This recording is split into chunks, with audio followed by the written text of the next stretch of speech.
우리가 최근 계속해서 말씀 가운데 살피고 있는 것이 하나님의 자녀인 우리들이 어떻게 살아야 하는가에 대한 말씀이었습니다. 이스라엘 백성들을 애굽에서 이끌어 내시고 시내산에서 그들에게 율법을 주시면서 하나님께서 그들에게 주신 사명이 니네들 가나안 땅에 들어가거든 내 백성답게 살아라. 내가 거룩하니 너희도 거룩해라. 그래서 제사장 나라가 되어라. 이것이 하나님이 애굽에서 이집트에서 구원한 이스라엘 백성들이 요구하신 것이었죠. 오늘도 통일합니다. 예수 그리스도의 십자가의 대속의 은혜를 통해서 우리를 구원하신 하나님께서 우리에게 기대하고 원하시는 바는 예수님이 우리를 가르쳐서 하신 그 표현에 다 담겨 있는데 너희는 세상의 빛이다 소금이다 하신 말씀에 다 들어가 있어요. 우리의 삶의 현장 속에서 빛이 되고 소금이 되는 삶, 구별되는 삶을 사는 거죠. 하나님을 드러내는 삶, 그것이 성도인 우리가 살아가야 할 삶입니다. 그런데 그렇게 사는 게 쉽지 않습니다. 세상이 가만히 있지 않기 때문이죠. 세상은요, 하나님의 나라가 확장되는 것을 기뻐하지 않습니다. 세상은 어떻게 하든지 하나님 나라가 망하기를 원하는 거죠. 그게 에덴 동산에서부터 사탄이 끊임없이 하나님의 나라를 망하게 하려고 그렇게 에덴 동산에서부터 시도했던 시도였죠. 그렇기 때문에 우리가 하나님 백성으로서 하나님의 자녀로 세상 가운데 합당하게 살아가는 게 힘이 듭니다.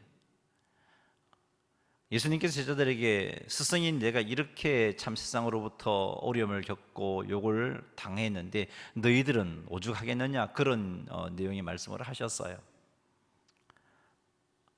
나를 따라오려거든 그래서 자기 십자가를 지고 나를 쫓을 것이니라 라고도 말씀을 해 주셨고요. 그리고 나를 위하여 핍박을 당하고 또 고난을 당할 때 기뻐해라. 너희의 상이 하늘에서 크다라는 말씀도 해주신 것이죠. 그것을 볼 때 여러분, 예수 믿는 성도의 삶은요, 만약에 예수 믿고 나서 내가 죽을 때까지 힘들고 어려운 일이 하나도 안 생겼다 그러면 그건요, 성도다운 삶을 살지 않고 세상과 타협하는 삶을 살았다는 증거입니다. 성도의 삶에는 당연히 핍박이 따라옵니다. 어려움이 생기는 거죠. 내가 믿음 생활 바르게 하려고 하면 거기에 어려움이 쫓아옵니다. 왜 이러지? 내가 하나님께서 기뻐하시는 삶을 살려고 애쓰고 있고 그렇게 수고하고 있다면, 내가 하나님께서 합당하게 살아가고 있다면 하나님께서 그것을 기뻐하실 것이고, 그렇다면 하나님께서 나를 지켜주시고 형통하게 해주셔야 되는 것이 맞지 않는가라는 생각을 할 수 있는데, 물론 형통함을 주시죠. 결국은 합력하여 선을 이루십니다. 환난과 핍박이 오지만 믿음 가운데 서 있는 자들은 그것을 다 극복하게 되죠. 요셉처럼 말이죠. 오늘 본문에도 그런 하나님의 말씀 가운데 바르게 살고 사명을 감당하고자 애쓰고 있는 제자들에게 환난과 핍박이 임하고 있는 모습을 보게 됩니다. 오늘은 이 말씀을 통해서 그런 환난과 핍박 가운데 제자들은, 사도들은 어떻게 행동하고 있는가, 그것을 한번 살펴볼 것이고, 그렇게 행동할 수 있었던 이유가 뭘까, 그것도 한번 살펴보도록 하겠습니다. 그러면서 나는 어떻게 살고 있는가, 나는 정말 하나님께서 기뻐하시는, 또 오늘 본문에 나타난 제자들의 사도들의 모습으로 살아가고 있는가, 그것을 한번 생각해 볼 수 있기를 바랍니다. 사도행전 5장 33절을 한번 읽어보겠습니다. 그들이 듣고 크게 노하여 사도들을 없이 하고자 할세. 아멘. 유대 종교 지도자들은 베드로를 비롯한 사도들을 죽이려고 그렇게 합니다. 이제 사내들인 공회에는요, 그런 힘이 있습니다.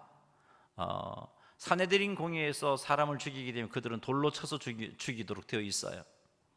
그만한 힘이 있습니다. 그래서 이 종교 지도자들이 베드로와 사도들을 없이 하고자 할세라는 말은 돌로 처형시키는 일을 하겠다는 거죠. 그런 마음을 먹고 그런 결정을 하려고 하고 있습니다. 도대체 무슨 이유로 이들이 베드로와 사도들을 죽이려고 하는 것인가? 그것은 유대 종교 지도자들이 나무에 달아 죽인 예수님을 하나님께서 살리셨고 이스라엘에게 회개와 제사함을 주시려고 예수님을 하나님께서 구주와 임금으로 삼으셨다고 사도들이 자꾸 가르치고 있기 때문입니다. 그런 가르침은 유대 종교 지도자들의 죄를 덜추는 일이 되기 때문이죠. 왜요? 자기들이 하나님이 보낸 메시아를 십자가에 못 박도록 충동을 했으니까요. 그랬는데 예수님이 메시아라고 말하면은 자신들의 죄만 드러나는 것이 되기 때문입니다. 여러분, 복음을 듣고 그 복음 앞에서 내 죄가 드러나는 것은요, 하나님께서 그것을 회개하고 예수 그리스도의 십자가의 복음을 믿으라고 그런 은혜를 주시는 겁니다. 사도행전을 보면은요, 두 부류의 사람이 나옵니다. 복음 앞에서 두 가지 반응을 합니다. 형제들아, 우리가 어찌할꼬라는 반응을 하고 있는가 하면, 한 부류는 이를 갈고 돌을 들어서 그 복음을 전하는 자를 치려고 하는 반응을 보입니다. 오늘 본문에서도 그런 반응을 보이고 있습니다. 힘 있는 유대 종교 지도자들이 복음 앞에서 자신들이 허물이 드러나니까 그 죄가 드러남을 견디지 못하는 것입니다.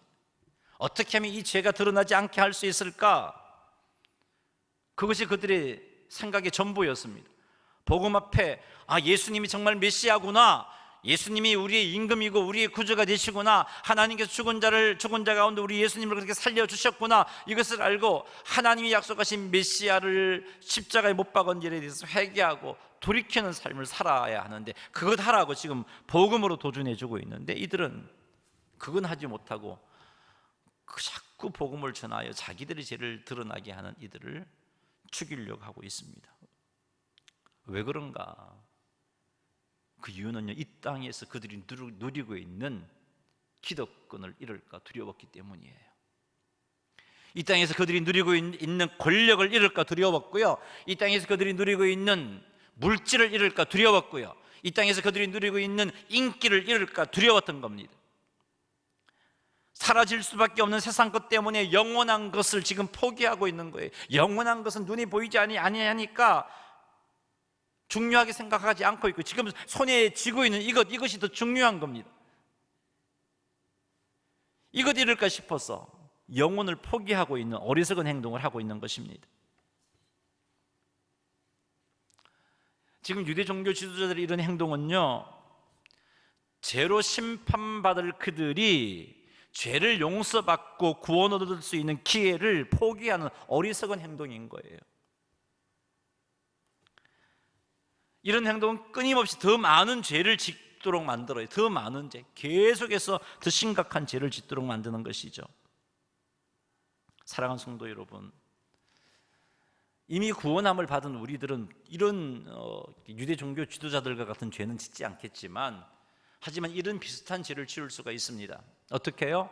하나님의 말씀이 내게 선포되었습니다. 주님의 뜻을 깨달았어요. 근데 그 말씀에 순종하려고 하니까, 그 뜻에 순종하려고 하니까 내 손에 쥐고 있는 이것을 포기해야 돼요. 이것을 말씀에 순종하려고 하니까 이건 내려놓아야 돼요.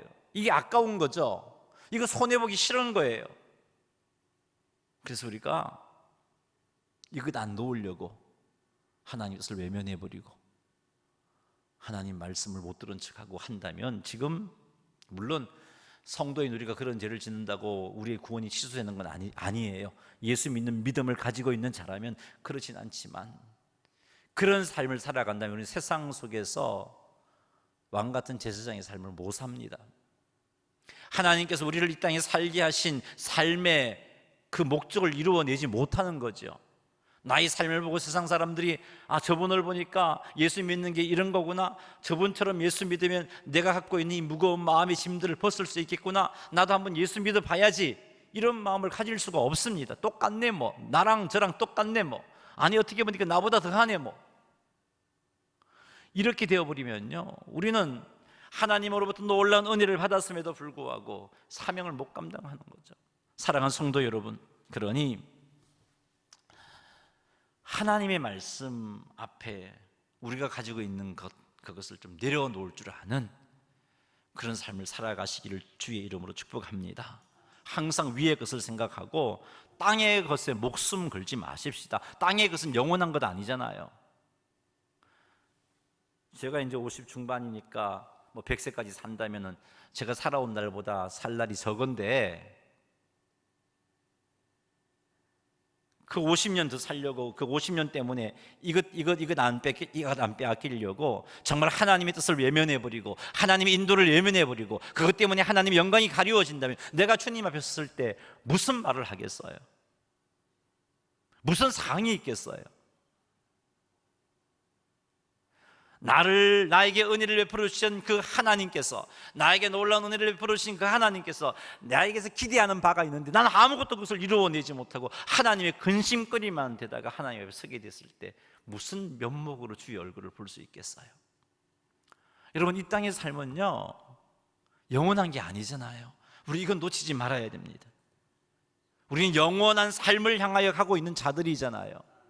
영원한 삶을 향하여 가고 있는 자들이에요. 그러니 여러분, 손해를 보더라도 하나님의 뜻, 하나님의 말씀에 순종하는 삶을 사시는 주님의 아들, 딸들이 다 되시기를 주의 이름으로 축복합니다. 그냥 손해가 아니에요. 상급이 있어요. 쌓여요. 여러분, 우리 상이 커요. 이 땅의 것 때문에 영혼을 준비하지 못하고 하나님의 마음을 아프게 하는 그런 삶이 아니라 항상 위의 것을 생각해서 내가 어리석게 이 땅의 것 붙잡고 하나님의 마음을 아프게 했을 때 말씀에 도전이 있을 때 하나님 이것 아니네요. 이것 때문에 하나님 영광이 가리워졌네요. 이것 때문에 내 마음에 평강도 없었고 기쁨도 없었고 힘들게 살아왔네요 라고 회개하면서 내려놓으실 수 있는 여러분 되시기를 주님의 이름으로 축복합니다. 그래야하면 하나님이 우리의 삶을 멋지게 이끌어 가주세요. 왜 우리가 하나님 의지하지 못하고 내 먹고 마실 것 입을 것 때문에 주님의 뜻을 외면합니까? 하나님이 뭐라고 말씀하셨어요? 예수님이 뭐라고 말씀하셨어요? 먼저 그의 나라와 그의 의를 구하라. 그리하면 이 모든 것을 너희에게 더하시리라 약속해 주셨잖아요. 우리 그 약속을 믿고 손해를 보더라도 순종하시는 주님의 백성들이 다 되기를 바랍니다. 사도들의 생명이 위태했어요. 사내들인 공회가 이제 사도들을 돌로 죽이는 그런 결정을 하려고 하고 있는 그런 상황입니다. 우리가 33절에서 그것을 발견하게 됩니다. 그러나 아직은 사도들이 죽을 때가 아니에요. 아직은 사도들이 해야 할 일들이 남아 있습니다. 그래서 하나님은 그것을 막으시는데 어떻게 막으시느냐? 바리새인이었던 가말리엘이 누구냐 하면은 바울의 선생님이 바울이 가말리엘 문화의 학생이었잖아요. 아주 이 양반은 뛰어난 율법학자요, 많은 백성들이 존경을 받고 있는 인물입니다. 그 가말리엘을 통해서 하나님은요 사도들을 죽이려는 유대 종교 지도자를 막으십니다. 그가 이렇게 말하죠. 34절에서 39절까지 말씀을 통해서 이 유대 종교 지도자들의 행위를 막습니다. 어떻게 막냐? 우리가 지금까지 우리 역사를 보더라도 더다라는 인물도 있었고 또 갈릴리의 유다가 있었는데 이들이 많은 사람들을 미혹해서 큰 무리를 이루었지만 이 사람에게서 난 것이다 보니까 이들이 죽으니까 다 뿔뿔이 흩어지지 아니했느냐? 만약에 지금 저 사도들이 가르치는 저 무리들이 가르치는 그것이 사람에게서 난 것이라면 결국은 얼마 가지 않아서 뿔뿔이 흩어질 거니까 뇌버려 두고, 만약에 저들이 하는 그것이 하나님께로부터 났다면 너희가 아무리 무너뜨리려고 해도 결코 무너뜨릴 수도 없고 그것은 하나님을 대적하는 것이 되는 거다. 이 말을 지금 바리새인이었던, 하지만 정말 많은 사람들에게 존경받고 있던 율법 선생인 가말리엘의 입에서 나온 거예요. 이 말이 나왔을 때 유대 종교 지도자들이 그 말을 40절에 보니까 그들이 다 옳게 여겼어요. 여러분, 하나님은 이렇게 사도들을 도우셨어요. 사람의 마음도 움직여 주셨죠. 가말리엘의 입을 통해서 유대 종교 지도자들, 사도들을 죽이려고 했던 그런 마음들도 이렇게 만지심으로 결국은 사도들을 지켜내십니다. 우리 하나님은요, 당신의 뜻대로 순종하며 살아갈 때, 그것 때문에 희생을 당하고 손해를 볼 때 책임져 주십니다. 선하게 인도해 주셔요. 우리 그런 하나님을 경험하십시다. 입으로만 예수 그리스도를 나의 구주라고 그렇게 고백할 것이 아니라 내 삶의 모든 영역에서 그분의 구주되심을 인정하고 그분께 맡기고 그분의 뜻을 쫓아, 그분의 인도하심을 쫓아, 그렇게 한 걸음씩 한 걸음씩 내디딤으로 예수님이 나의 구원자입니다라고 삶 속에서도 그렇게 고백하실 수 있는 여러분 되시기를 주님의 이름으로 축복합니다. 이 부분은 예수님이 나의 구원자 맞아요. 근데 이 부분은 아니에요. 이렇게 살았다가는 망해요, 망해. 이건 성도의 삶이 아니고요, 하나님께 기뻐하시는 삶이 아니에요. 예수님이 우리의 임금이고 우리의 구원자인 것을 인정하면서 그분의 뜻대로 그렇게 순종하며 맡기며 살아간다면 그분이 책임져 주십니다. 여러분, 특별히 오늘 본문에서 우리가 한번 살펴볼 것이 생명은 하나님의 손에 달려 있다는 것, 그것입니다. 살고 죽는 것이 하나님의 뜻입니다. 예수님께서 그렇게 말씀하셨어요. 하나님이 허락하지 않는다면 참새 한 마리도 땅에 떨어지지 않는다고 말씀하셨어요. 생명은 하나님의 뜻입니다. 하나님 보시기에 우리가 사는 것이 더 유익하다면 살게 하실 것이고, 하나님 보시기에 우리가 죽는 것이 더 유익하다면 죽게 하실 겁니다. 우리에게 감당할 사명이 남아있다면 하나님께서 이 땅에 더 살게 하실 것이고, 그러나 우리에게 주어진 사명을 다 감당했다면 하나님께서 그 영혼을 안식하게 해주실 것입니다. 의인의 죽음을 슬퍼하지 말라고 하시잖아요. 거기에는 하나님의 선하신 뜻이 있고 그에게 안식이 있다라고 말씀하고 있습니다. 그러니 사랑하는 성도 여러분, 죽음에 대한 신앙적인 가치관을 우리가 꼭 가져야 되겠어요. 성도들의 죽음은 심판이 아니에요. 성도들의 죽음은 멸망이 아니에요. 성도들의 죽음은 구원의 완성입니다. 그리고 성도들의 죽음은 이 땅의 모든 수고를 거치고 하나님 나라에서 안식하는 것이에요. 우리가 천국을 사모한다 그러잖아요. 천국이 좋다라고 우리는 믿고 있잖아요. 그런데 왜 죽음에 대해서 이런 생각을 하지 못합니까? 죽음은 구원의 완성이요, 죽음은 하나님 나라에서 이 땅의 모든 수고를 거치고 안식하는 거예요. 그러니 날마다 위의 것에 소망을 두고 죽음이 우리의 구원의 완성이요, 이 땅의 수고를 그치게 하는 안식이라는 것을 가슴에 새기시는 여러분 되시기를 주의 이름으로 축원합니다. 그러면요, 살아도 감사하고 죽어도 감사하고, 살아도 주를 위하여 죽어도 주를 위하여의 삶을 살아갈 수 있어요. 사랑하는 성도 여러분, 이런 믿음 가져서 언제든지 주님이 부르시면 기쁨으로 주님 앞에 나아갈 수 있는 믿음과 소망을 품으시기를 주의 이름으로 축원합니다. 기억하십시오. 예수 그리스도를 믿는 성도들에게 있어서 죽음은 결코 실망이 아닙니다. 그러니 절망하지 마십시오. 그 죽음은 구원의 완성이요, 그 죽음은 영광이라는 사실을 꼭 명심하셔서 그 죽음 앞에 우리가 감사하고 그 영광의 자리라는 것을 알고 잠시 그 죽음에 대한 두려움이 엄습한다 할지라도 그 영광인 것을 알고 이겨내는 성도님들이 다 되시기를 주님의 이름으로 축복합니다. 하나님의 간섭하심으로 죽을 위기에 처했던 사도들이 생명을 건집니다. 그런데 사도들은요, 채찍에 맞지요. 생명은 건지지만 채찍에 맞습니다. 복음을 전하는 것 때문에 매를 맞았어요. 40절 같이 한번 읽어보겠습니다. 그들이 옳게 여겨 사도들을 불러들여 채찍질을 하며 예수의 이름으로 말하는 것을 금하고 놓으니 매를 맞았어요. 여러분, 정말 열심히 복음을 전했어요. 사도들이 열심히 복음을 전했어요. 복음을 전하지 말라고 협박을 받았지만 그래도 기도함으로 성령 충만함을 입어서 담대하게 또 가서 복음을 전했어요.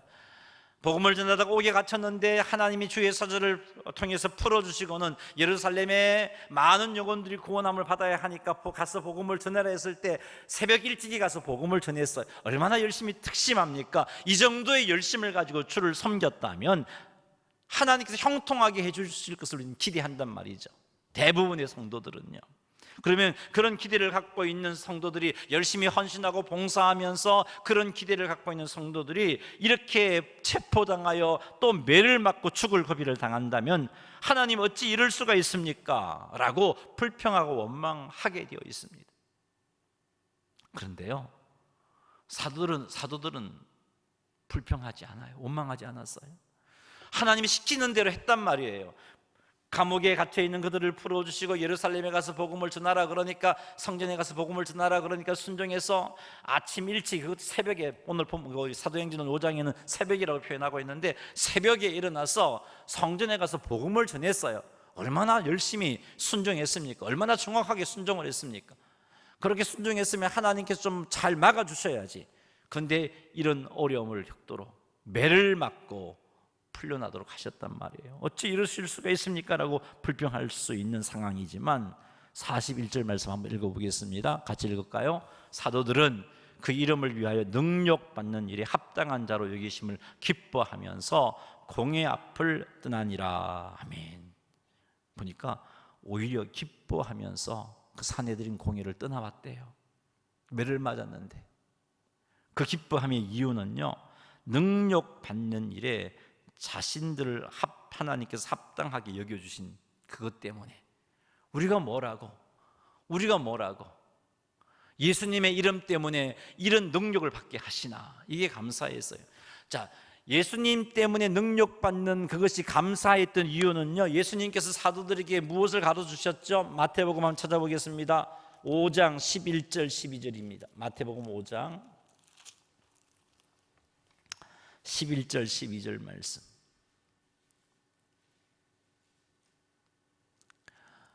마태복음 5장 11절 12절입니다. 같이 읽어보겠습니다. 나로 말미암아 너희를 욕하고 박해하고 거짓으로 너희를 거슬러 모든 악한 말을 할 때에는 너희에게 복이 있나니 기뻐하고 즐거워하라. 하늘에서 너희의 상이 크미니라. 너희 전에 있던 선지자들도 이같이 박해하였느니라. 아멘. 예수님이 이 가르침을 이들은 알고 있었기 때문이에요. 우리가 뭐라고 이런 큰 상을 받을 수 있는 자격을 허락해 주셨는가, 이것 때문에 기뻐했던 거예요. 우리가 도대체 뭔데 이렇게 하나님 앞에 큰 상을 받을 수 있는 자격이 있는 자로 인정해 주셨는가. 그것이 기뻐서 매 맞고 나왔지만 기뻐했다는 거죠. 하나님 어찌 이러실 수가 있어요? 이게 아니고, 예수 믿어도 별 수 없네요, 이게 아니고, 하나님 말씀대로 뜻대로 순종하며 살아도 별 수 없네요, 이게 아니고, 오히려 그 예수님 때문에 매맞은 그 사실로 인하여서, 그것이 하나님 앞에 상이 크다는 사실을 이들이 알았기 때문에, 하늘에서 너희 상이 큽니다 하셨던 예수님의 말씀을 알았기 때문에, 기뻐하고 즐거워하라 하신 이 말씀을 알았기 때문에, 그들은 자기들을 그렇게 인정해 주신 하나님이 너무나 감사했고 너무나 고마워서, 또 자신들이 받을 상이 너무나 크고 놀라워서 기뻐함으로 공회를 떠나온 것입니다. 사랑하는 성도 여러분, 예수 믿고 나서 한 번도 이런 고난을 당하지 않는 것은 제가 좀 심각한 것이라고 말씀드리고 싶어요. 내가 예수님은 잘 믿고 예수님 뜻대로 살아가다가 고난당하고 핍박당하는 것은 무슨 증거 있냐? 첫째는 내가 하나님 백성이라는 증거이고, 두 번째는 하나님 백성답게 잘 살고 있다는 증거이고, 세 번째는 하나님 앞에서 큰 상을 받는 자격이 있는 자라는 증거인 거예요.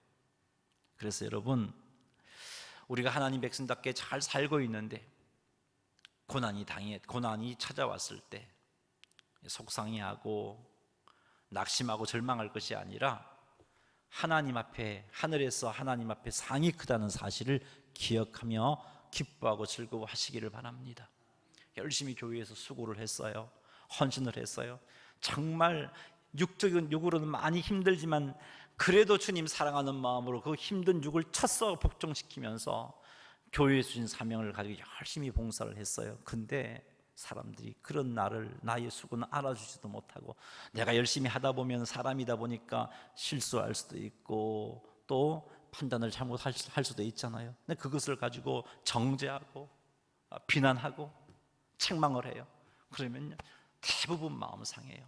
뭐 이러냐, 내가 정말 힘을 다해서 했는데 요거 실수 좀 했다고 이렇게 나에게 대해서 정죄하고 이렇게 상처를 주나. 그런 마음이 들면 뭐 내가 이 일을 해서 뭐 하냐, 막 그냥 예배당에만 왔다 갔다 하고 예배만 드리자, 그런 생각하게 되는 거죠. 자, 만약에 그래서 내려놓고 예배만 드리고 있다면 여러분, 나는 고난, 주님을 섬기다가 당한 고난 때문에 절망한 상태인 거죠. 기뻐하고 즐거워한 것이 아니고요, 하늘의 상이 크다는 사실을 인식하지 못하고 그냥 왜 난 열심히 했는데 왜 나에 대해서 이렇게 대하는가, 왜 나에 대해서 그런 대접을 해주지 않는가에 대한 속상함 때문에 하나님 나라에서 누릴 그 상은 바라보지 못하고 이 땅에서 인정받지 못하는 그 속상함 때문에 하나님께서 주신 사명을 내려놓는 모습이잖아요. 그건 여기 사도들의 모습이 아니에요. 하나님께 기뻐하시는 모습이 아니에요. 여러분, 교회 공동체는 완벽한 사람들이 모여있는 공동체가 아니고요, 부족한 자들이 모여 있어요. 아직까지 구원이 완성되지 못한 우리들이 모여 있어요.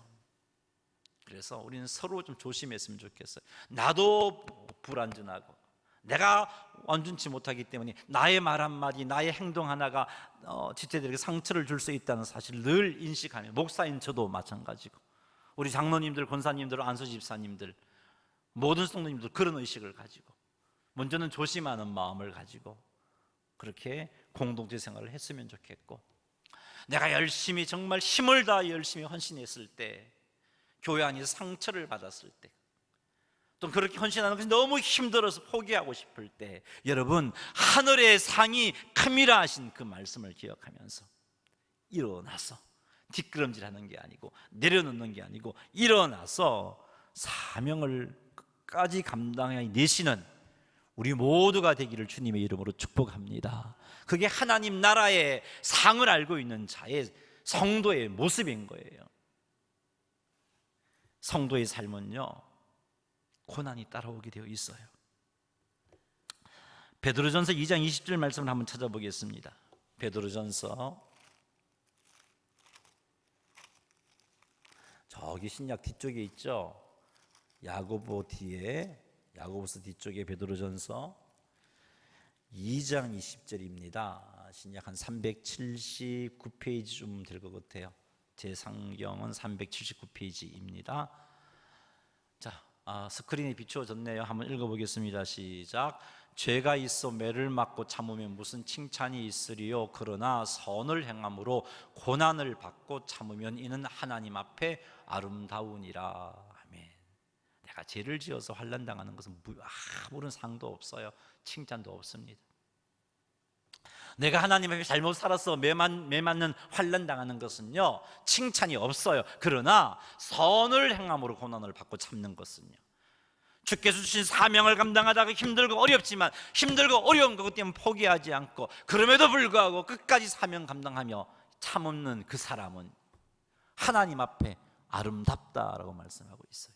하나님 앞에 아름답다라고 말씀하고 있어요. 선을 행함으로 고난을 받고 참으면 하나님 앞에 아름답고, 마태복음 예수님의 5장 말씀, 예수님의 말씀에 의하면 하늘의 상이 크다라고 말씀하고 있습니다. 그러니 사랑하는 성도 여러분, 하나님 앞에 아름다운 삶을 살아야 할 책임이 우리에게 있잖아요. 하나님 앞에 아름다운 삶을 살아야 할 의무가 우리에게 있어요. 그리고 하나님 나라를 우리가 사모하며 살 자들인데, 장차 하나님 나라에서 큰 상을 받아서 그 큰 상을 가지고 우리 주님께 오히려 돌려드리며 하나님을 찬송하는 영광의 자리에 우리가 서야 하지 않겠습니까? 면류관 벗어서 주 앞에 드리세, 그게 요한계시록에 나온 그 천상의 예배의 모습이고, 찬송가에도 그런 찬송이 있는데, 내가 이 땅에 겨우 부끄러운 구원을 받고 주님 앞에 서서 나의 모든 신앙의 동력자들, 선배 후배들은 면류관을 벗어서 주께 드리고 있는데, 나는 벗어서 드릴 면류관이 없으면 얼마나 죄송하고 부끄럽습니까? 하늘의 상이 크대요. 선을 행하다가 고난을 받고 참으면 이것을 꼭 가슴에 새기셔서 힘들고 어려운 일이 생겼을 때 열심히 사는데도 불구하고, 말씀대로 사는데도 불구하고, 기도 열심히 하는데도 불구하고, 뜻대로 사는데도 불구하고, 사명 감당하고 살아가는데도 불구하고 여러 가지 어려움들이 생길 때, 경제적인 어려움이 생길 수도 있고, 건강의 어려움이 생길 수도 있고, 마음 상하는 일도 생길 수 있고, 마음의 상처도 생길 수 있어요.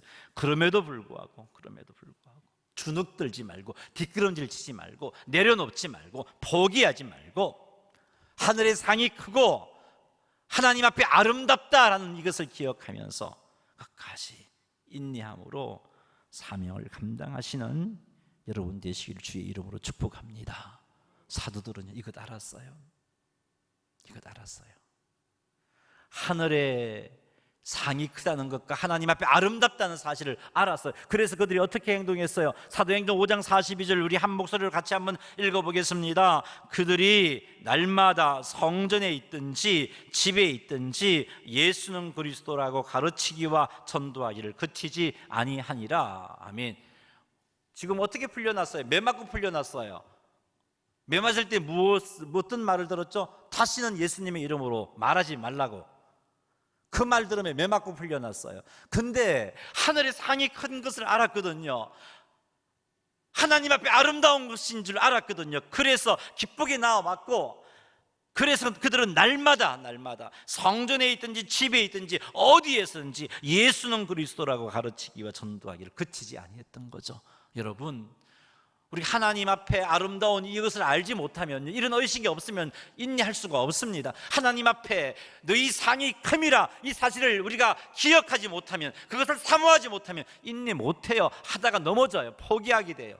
당장에 내 손에 쥐고 있는 이것을 내려놓아야 되는데 어떻게 내려놓습니까? 한두 번 해볼 수 있는데. 그렇지만 하나님 앞에 아름다움을 아는 성도는, 하늘의 상이 크다는 사실을 아는 성도는 포기하지 않습니다. 달려갈 수 있어요. 사도행전 5장 42절에 사도들의 모습처럼 날마다 성전에 있든지 집에 있든지 예수는 그리스도라고 가르치기와 전도하기를 그치지 않는 삶을 살아갈 수 있습니다. 그런 이 사실을 가슴에 새기십시오. 여러분, 이 땅의 삶이 우리의 전부가 아니란 말이에요. 그런데 성도들이 왜 이 땅의 삶이 전부인 것처럼, 이것 하나 뺏기고 이것 하나 이상하면 내 인생이 끝나는 것처럼 그렇게 아둥바둥 그렇게 살아갑니까? 그러지 마십시오. 이 땅의 삶은 영원한 게 아니에요. 우리에겐 영원한 하나님 나라가 있어요. 그 앞에 섰을 때 큰 상을 우리가 예비해야죠. 하나님 앞에 아름다운 성도의 삶을 살아가야죠. 그것을 가슴에 새긴다면 사명 감당합니다. 혹 우리가 사명 감당하다가 낙심하고, 사명 감당하다가 너무 힘들어서 포기하고 내려놓은 그런 것이 있다면, 우리 한번 오늘을 기회로 하나님 앞에 나아가서 다시 한 번 더 하나님 앞에 서실 수 있는, 새롭게 서실 수 있는, 오뚜기처럼 서실 수 있는 그런 시간 가졌으면 좋겠습니다. 속상해하고 아파하고 낙담해서 열정을 잃어버리는 것, 그래서 마지못해 사명을 감당하는 것도 하나님의 아름다운 모습이 아니에요. 너무 상처받다 보니까 열정 다 잃어버리고 포기할 수는 없고 그냥 겨우, 이것도 하나님 앞에 상받을 행동이 아니에요. 마음도 아프고 속도 상하지만 하나님께서 다 하심을 믿고, 하나님께 상 주심을 믿고, 하나님의 아름다운 것을 믿고, 마음 아프고 힘들고 어렵지만 그럼에도 불구하고 열심히 내는 것, 열정을 회복하는 것, 이것이 바로 선을 행함으로 고난 받는 겁니다. 그러니 혹 중단한 것이 있다면 다시 회복하십시다. 하늘의 영광을 바라보면서 하나님 앞에 아름다움이 무엇인가를 가슴에 새기면서 포기하지 않고 끝까지 의를 행하시는, 그래서 연초에 나의 열정과 지금의 나의 열정과 비교해서 좀 뒤떨어져 있다 그러면 오늘 이 시간을 기점으로 해서 회복합시다. 하나님 앞에 아름다운 삶을 회복하시고 하나님 앞에 큰 상을 받을 삶을 회복합시다. 그래서 주님의 기쁨이 되시고, 그런 삶을 살 때 여러분, 우리의 삶의 현장에서 그리스도의 향기가 드러나요. 성경은 우리들에게 너희는 그리스도의 향기라라고 말씀하고 있어요. 너희는 그리스도의 향기라. 우리 향기를 발휘해야죠. 너희는 세상의 빛이라, 소금이라. 빛과 소금의 역할을 감당해야죠. 그러니 회복하셔서 정말 향기도 바라고 빛도 되시고 소금도 되시고 하나님의 기쁨이 되시는 모든 성도님들이 다 되시기를 주님의 이름으로 축원합니다. 교회